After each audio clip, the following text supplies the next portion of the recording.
Hey guys, welcome to the Pig Daily, episode number 52, where we talk about stuff to do with StarCraft and things, and we still don't have a great coherent intro after all these episodes. Whatevs. Today we're talking about PvZ, we're talking about Deer's one immortal timing push. There's been a lot of players asking about two base all-ins recently. Especially, I think a lot of Protoss players have been missing them, especially in kind of platinum and below. Heaps of players have been kind of going like, "Hey, I just do two base all-ins every game, or my two base all-ins aren't working. How can I make this happen?" Interestingly, it's kind of something which has died down. Is just like the classic two base all-in. When people think of that, they think of like the Immortal Sentry in Heart of the Swarm or Wings of Liberty, right? Where you just you just sit there and you just like expand, get your wall off, start your upgrade, make a few immortals, make a warp prism, warp in sentries, and you just like push across the map, warp in more stuff, and then you just take one engagement where you have to land your force fields. Like, I feel like everything was much cleaner, but also much more simple in the previous iterations of StarCraft 2. And I think that's something which is kind of faded away a little bit. It's hard to win with as simple strategies. You definitely still can, especially if you're not playing at pro level. But at pro level, you very rarely see those sort of timings anymore. And when people are being aggressive, it's often about having stages of harassment and pressure to throw their opponent off, really make it hard for them to scout and kind of be thinking two steps ahead and scouting at the same time as they're defending, and then to hit them with surprise attack. And it's always about surprise, it's always about trying to mess up the opponent before you hit the surprise attack, and that's what we're going to be looking at here. So with this attack, Deer did it versus Biel in GSL, and just kind of rolled over him. I'll show you guys just a snippet of that really quickly. Let's make sure that's muted. And here we go. So,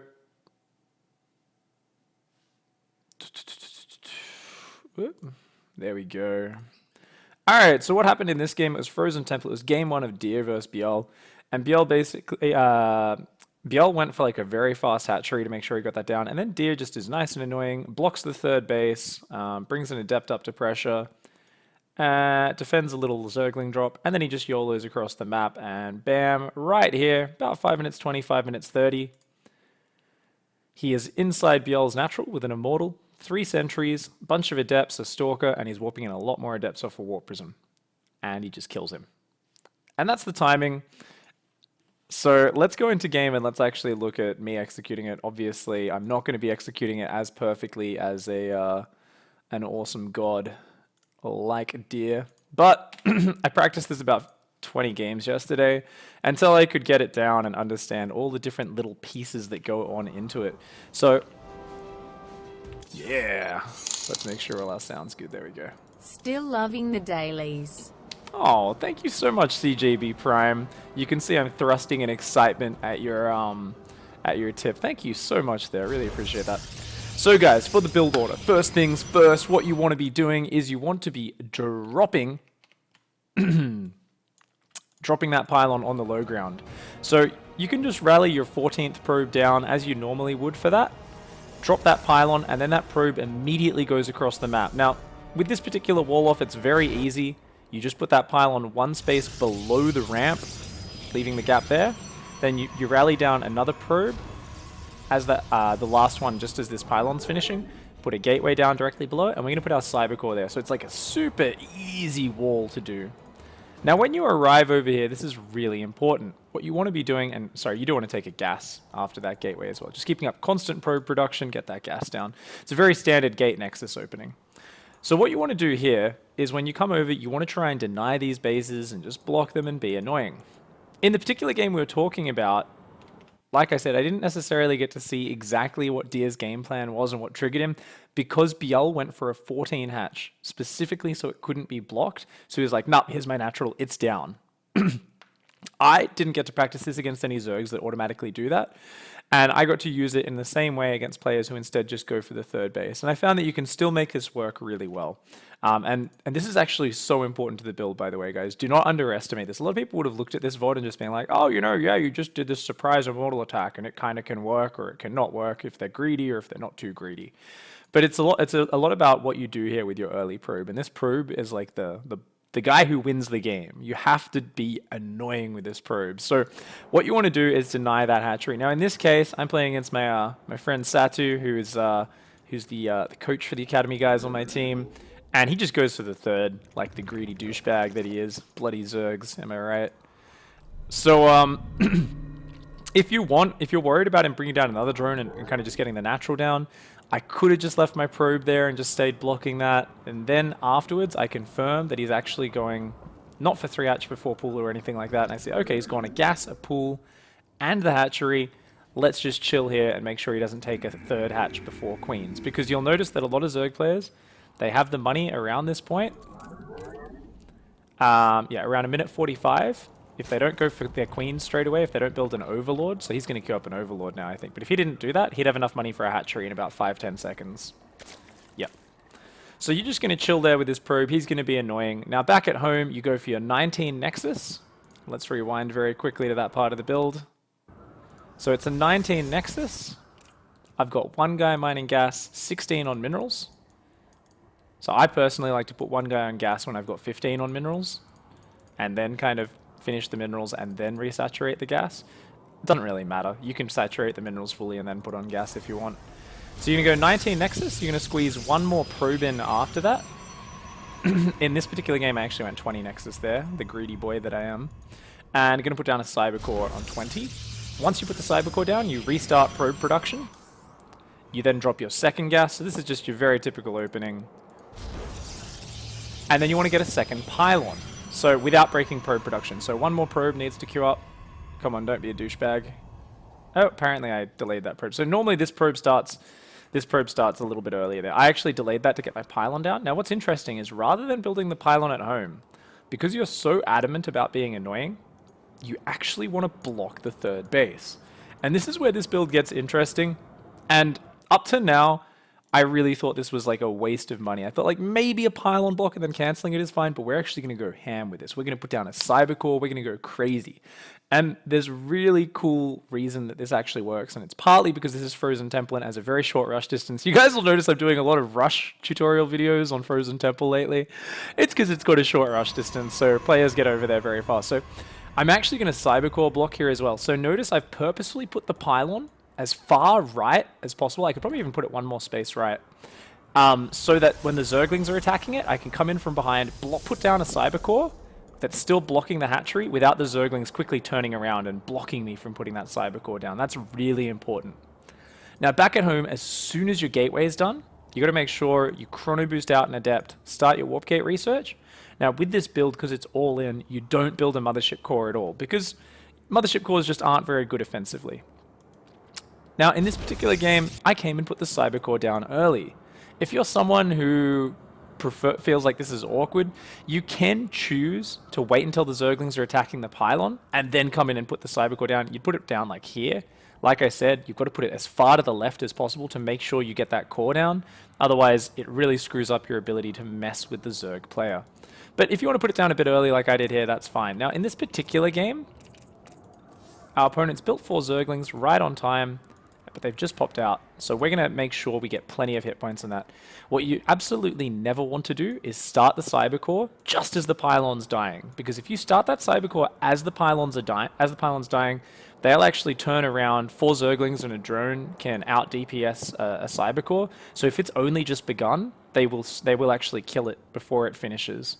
And you actually have no intention of letting this Cyber Core cancel. You're actually going to let it finish, which is very different to what most people do with this build. Or with these sort of blocks. So back at home, you're just probing up constantly. You've got 16 minerals, 3 on each gas, super standard stuff. Now that Adept, as soon as it comes out, you need to be hotkeying it, shading it across that map like mad, because we see these Zerglings are out, and this is where this build starts to make sense. The whole point of this block is it works in tandem with an Adept arriving to take advantage of a very narrow timing window. And that timing window is before Zergling speed finishes. We have another 30 seconds before Ling speed finishes. Doesn't seem like a lot of time, but notice he's already been doing damage to the Cybercore. But if we can now kill these units, the Cybercore might even be able to regenerate shields, and no matter what, we're going to buy a lot of time here. And this is really cool. This is one of these things I actually didn't pick up on the first time watching the VOD, because I think I was like working out when I was watching this game live. I was like, oh wow, you just killed him with one base immortal. That's cool. I wasn't paying attention to the early game details. I was like, oh yeah, he blocked the third or something. And then I rewatched the VOD and I was like, holy crap, this is so cool. On like a really small map like this, the Adept actually has enough time here where they can start killing the Cybercore. Your Adept rocks up, either kills all the Zerglings, or the Zerglings just have to bail and get out of there. And then your Cybercore is back at full life. They've got to build more Zerglings. It's a real pain in the ass. And their third base just gets so delayed. And this is so integral to making the rest of your build work. Now keep in mind, before we talk about this little bit of micro, what are we doing behind this? Robotics Bay wants to go down about 2 minutes 45 is the game timer. Basically, after that Adept's out, without interrupting probe production, you get it down as soon as you can. Then you start a Stalker. And the idea, of course, with the Stalker is to try and stop these Overlords, try and kill those before they can scout what's going on. And behind that, you're just probing on up, and then we're going to add more gateways steadily. So we also do need to add more pylons at home. Because we lost that pylon on his side of the map, we still only have 1 pylon plus 2 Nexi for supply.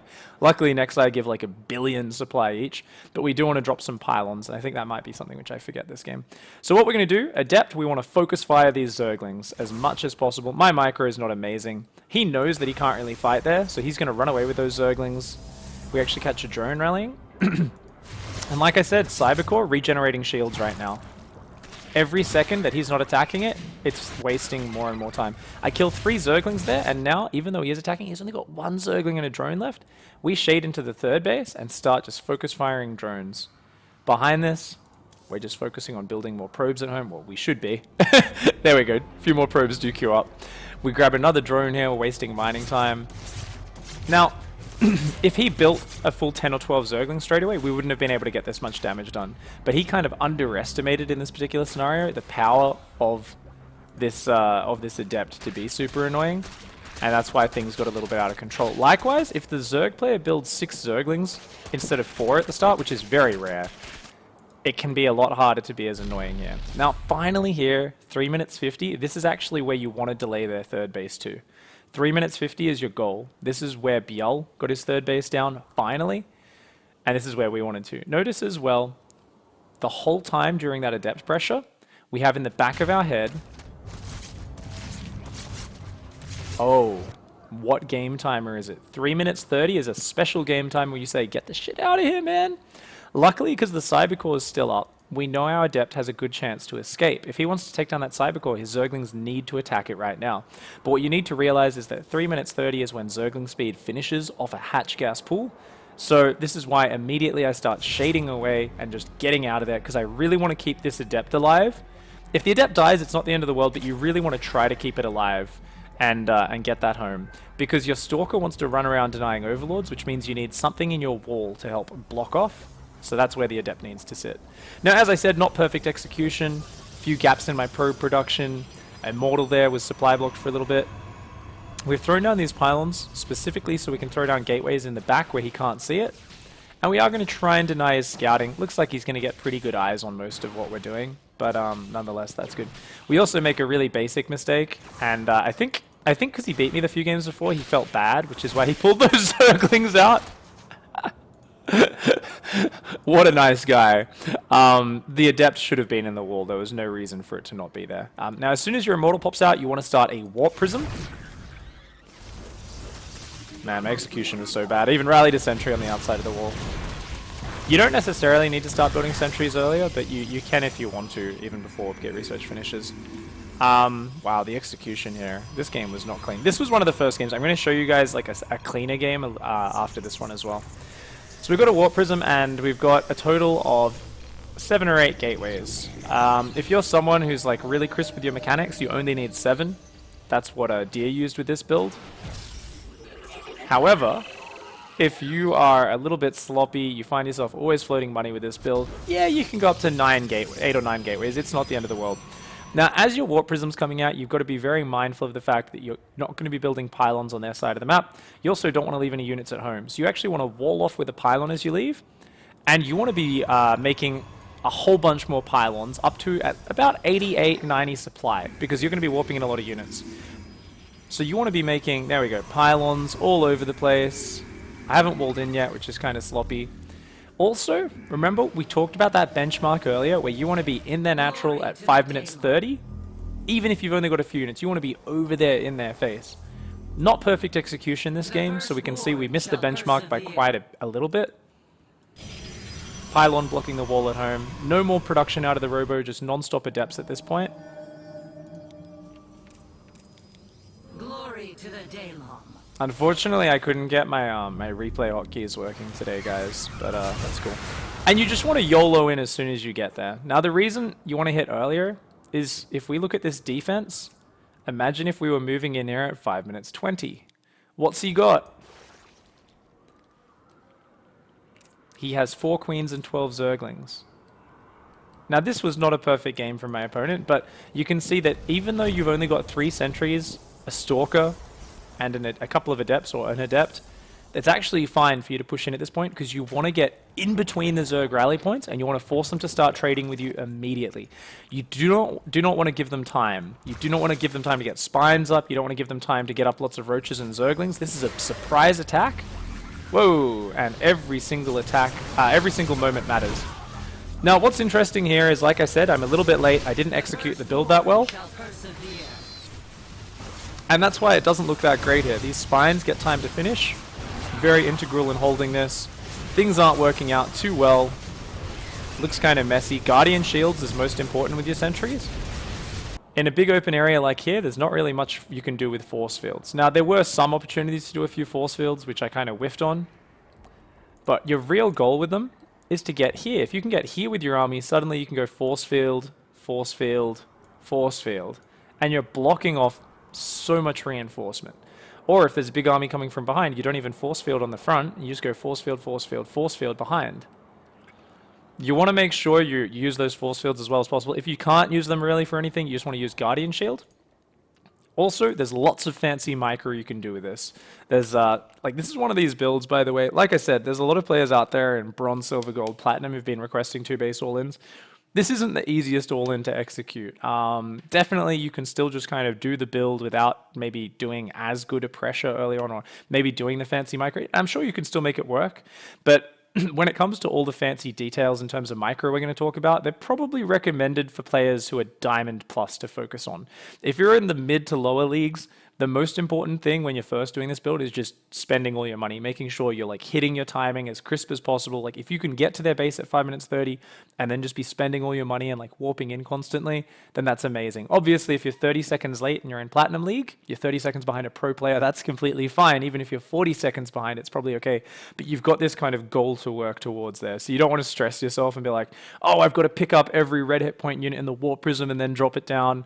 There's no reason to stress over that sort of stuff. So here, something I don't do that much is picking up into the Warp Prism and dropping down. I should really be picking up these low hit point adepts.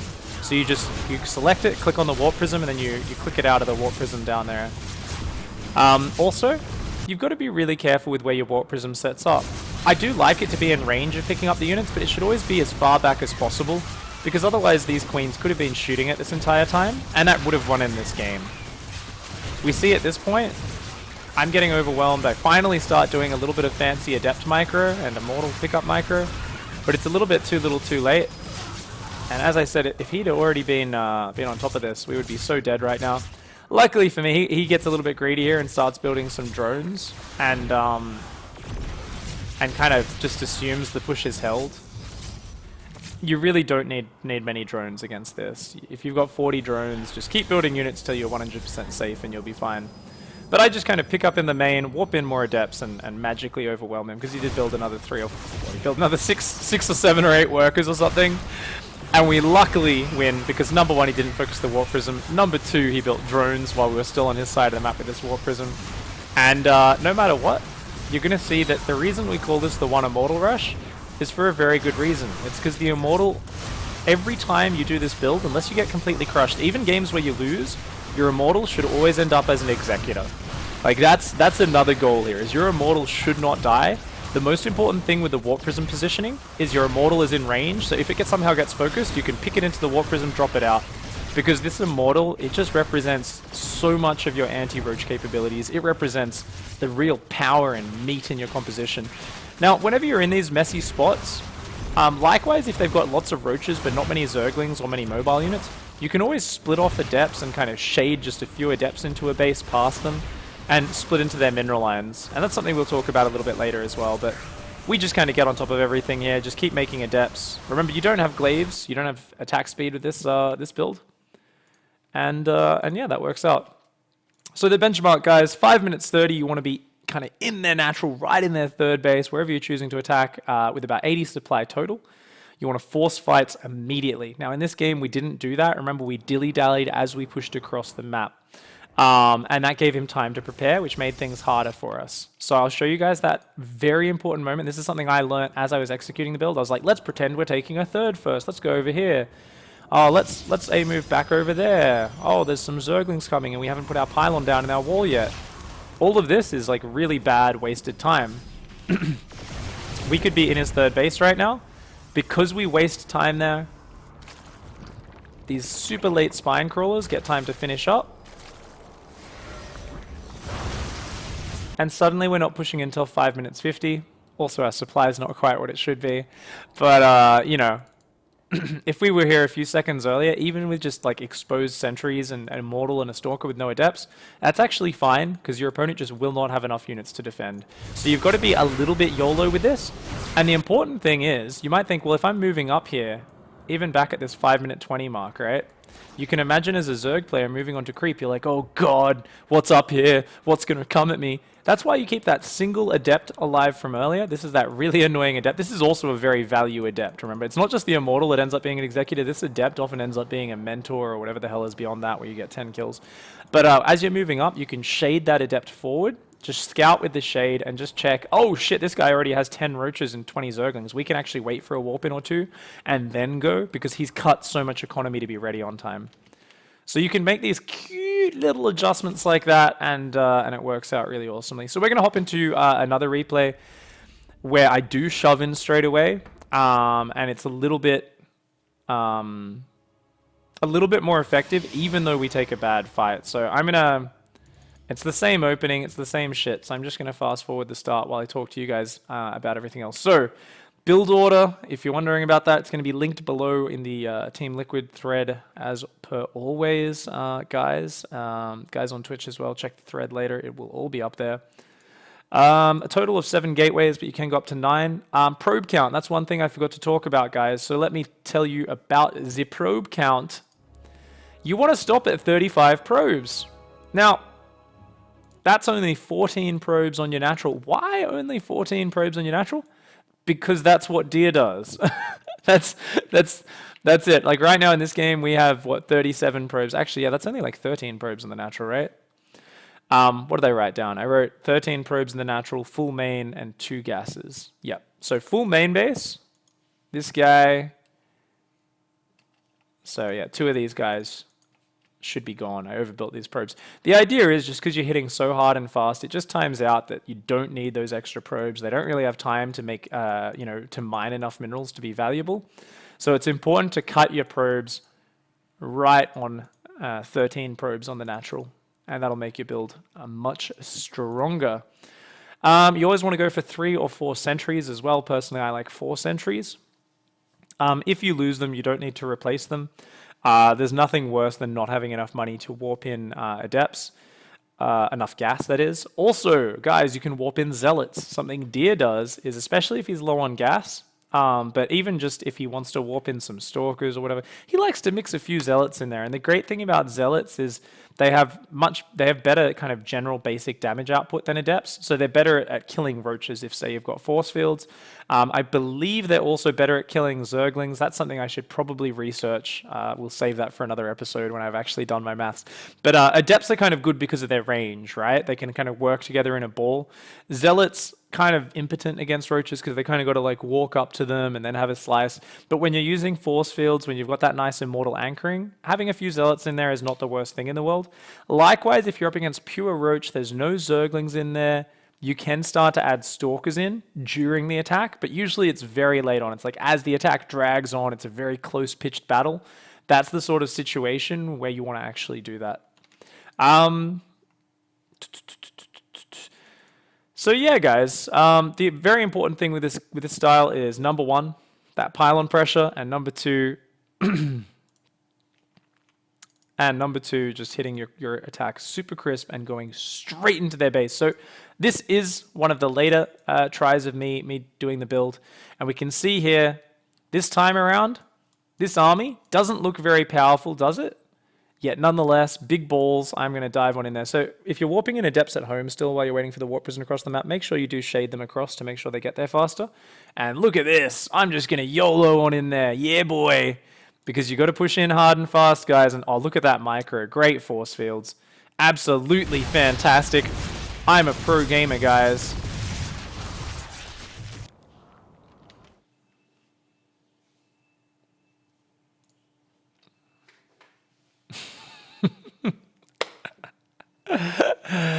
That looked like shit. This is actually the replay I meant to show you guys. I'm just trolling a little bit.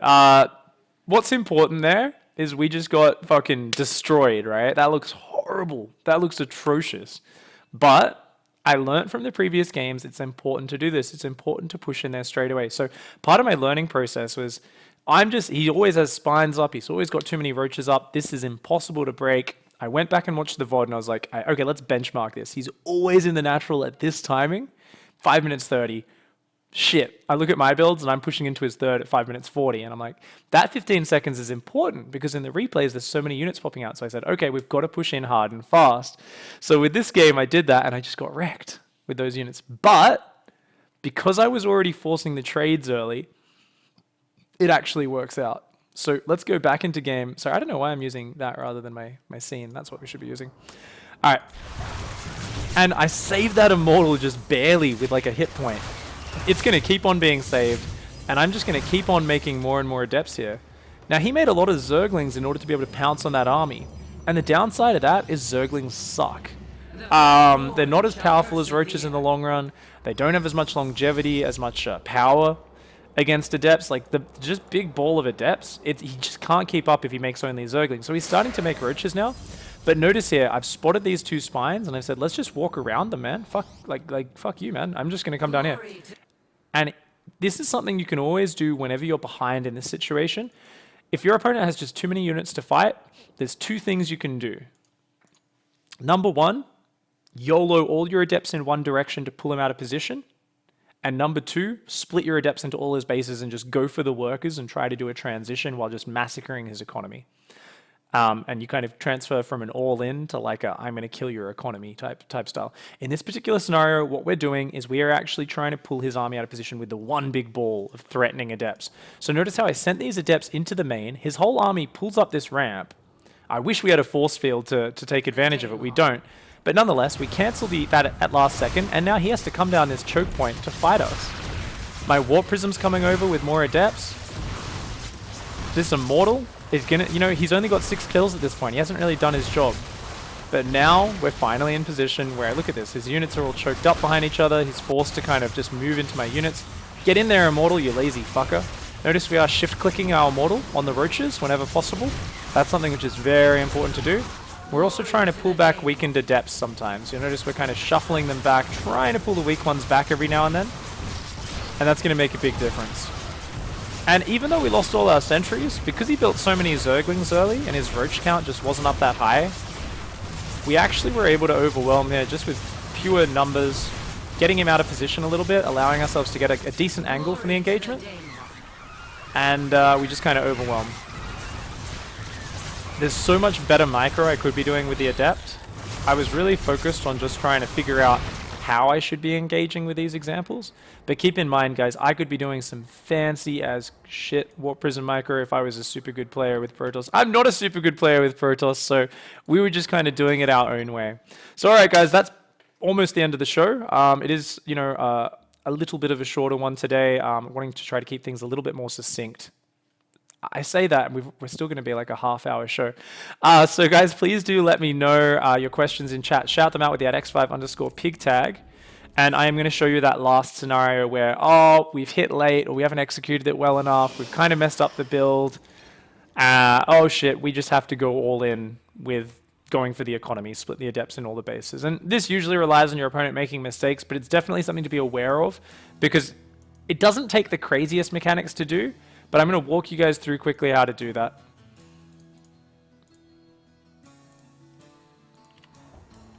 All right. So I'll put you guys on my in-game view of doing the build while we answer questions, as it is a nice quick one. And let's take a look. First question from Granis, 1988, says, Pig, on which maps do you recommend the strategy besides this one? Oh, that's something I didn't get a chance to fully think about as much as I would have liked. I think you can do this on almost every map, because I believe, like, as long as it's not like cross-map frost or something, the important thing is your adept needs to get to their side of the map reasonably early on. Needs to get there so it can join up with that pressure. Remember just how important it is to do that early on. Like, it is so important for you to delay that third. So I would say any map with a decently short rush distance, I think Gettysburg is fine for it, especially two-player maps where you can try to delay their natural in the first place. Keep in mind, if they take the natural, you can just do the same block at the third base. It works just as well. So, yeah, I think any map, I'm just trying to think through. I think Galactic Process might not work. It might be a bit too far. I haven't tested all the maps for it, but definitely the shorter maps it'll always be good on. Sejong Station it should be okay on.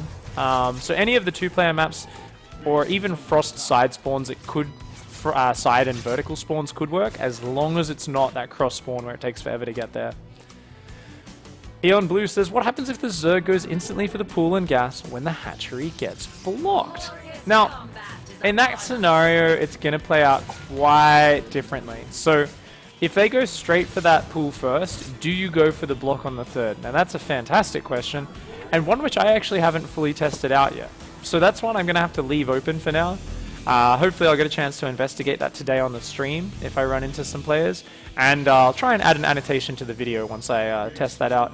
I get the feeling that you could still commit to it, but it might be not as strong, because if they go straight for the gas really fast, like, it's important to check their gas timing.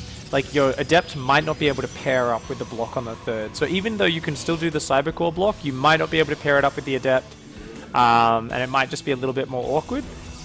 In that particular scenario, you might be able to just not block the third at all, or only pylon block, and just transition onwards straight into your attack. Go into your all-in, knowing that your opening has been more efficient than your opponent's, so you don't have as much pressure to slow them down. So that could be a really cool way to do things. How do I deal with this push as a Zerg player, says Bullia? I think one of the important things is to not go too high on workers. Scouting is obviously very fantastic. Now, keep in mind, because the robo's so exposed at the front, because you've only got one pylon to do everything off, the moment you see this, you've got to be wary of this sort of build. Especially if you scout all the gateways, then you're 100% sure. Really what you've got to keep in mind is, what is the Protoss going for? So as a Zerg player countering this, you've got to think about this. He's not taking gases on his natural, especially if you've got an Overlord to spot that.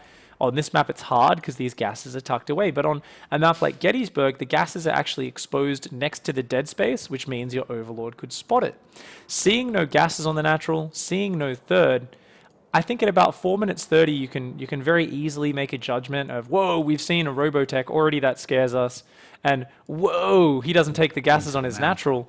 He's only on 1.5 bases saturated. No gases on that natural. Thank you so much, Trollgover. Thank you for the sub. So I mean, really, that is like not a big economy. So if you just have a similar economy, you're actually fine. Now, a lot of players get stuck in this mindset of, I need more economy than Protoss. I need to be a base ahead. I need to be 10, 15 drones ahead. Not at all true, especially in Legacy of the Void.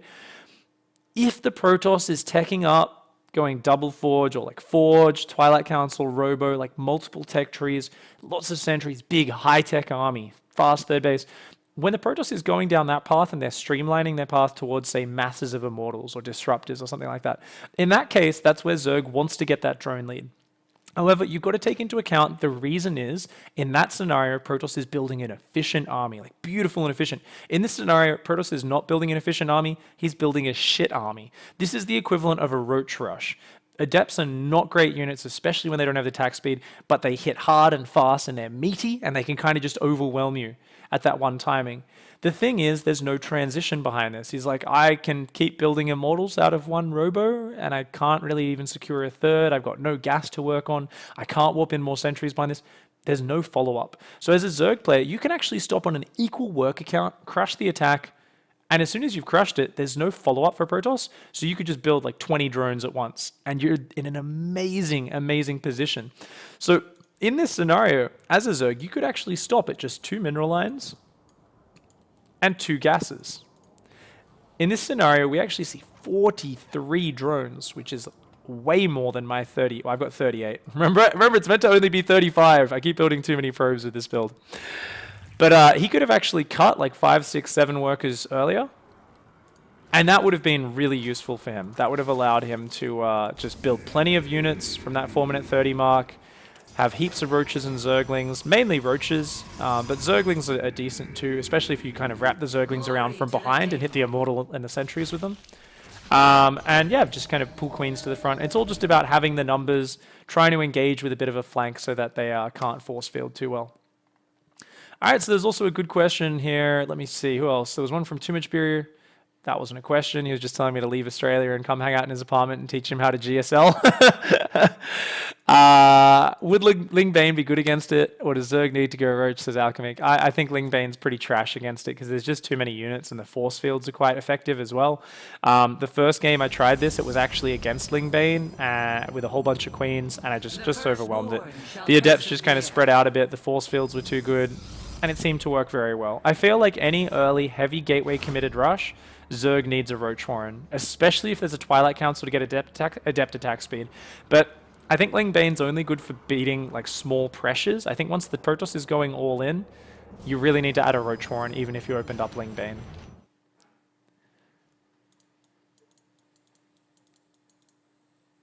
Are there any indicators that this build is a bad idea and time to transition out of it? No, it's an all-in, and like there's no real transition out of it. No, like it's a big, fast surprise attack. Like your opponent barely gets time to realize what's going on before you hit. This is one of the much more fierce timing attacks, like super hard commitment, and yeah. So that's a lot of questions. Thanks for the questions, guys. I appreciate, as always, you guys doing that. Keep in mind, this is one of those games where I was getting wrecked. I didn't actually have anything I could do, so you can see I just kind of shaded my Adepts past, and I proceed to tear his economy apart. So notice I do the shade, he pulls half the units away, and then these guys are just going to keep fighting in here. Oh, no, they actually shaded. I like try to focus on the one shade, but you just split your Adepts into all the bases, keep warping in Adepts, at home, starting more Immortal production. Unfortunately, because you're walled in, it's kind of hard to take a third behind this. You've got to actually take the pylon down and then do it, but yeah. I'm just going to run around with these Adepts, being super annoying. Notice I'm using hold position micro here, rather than individually focus firing all of the drones. I like to just move, hold position, and that allows my Adepts to attack the drones that are within reach. And Zerglings become kind of useless in these scenarios, unless they're right on top of you. And you can see these Adepts just continue to get value over and over again. And it works out really well. And I actually ended up winning this game down the track, even though my transition sucked. So guys, that's the end of the show. For you guys on YouTube, thanks for watching. Don't forget to like and subscribe. Don't forget to submit replays for this week's ICYFAR topic as well. It could be a couple weeks till I actually get a chance to commentate the games. I might do it early next week. But either way, send your replays of people BMing you. The topic is Angry Boys. So BM, Salt, Rage. people dancing in your face, whatever the case may be. Send those replays through to eonblue95@gmail.com. It's down in the YouTube description, and it's also in chat as well. So, guys, thank you very much for hanging out. Don't forget to hug a watermelon, kick a walrus, and, of course, punch a cactus to the moon. I'll catch you guys next time. Goodbye and good night. For you guys on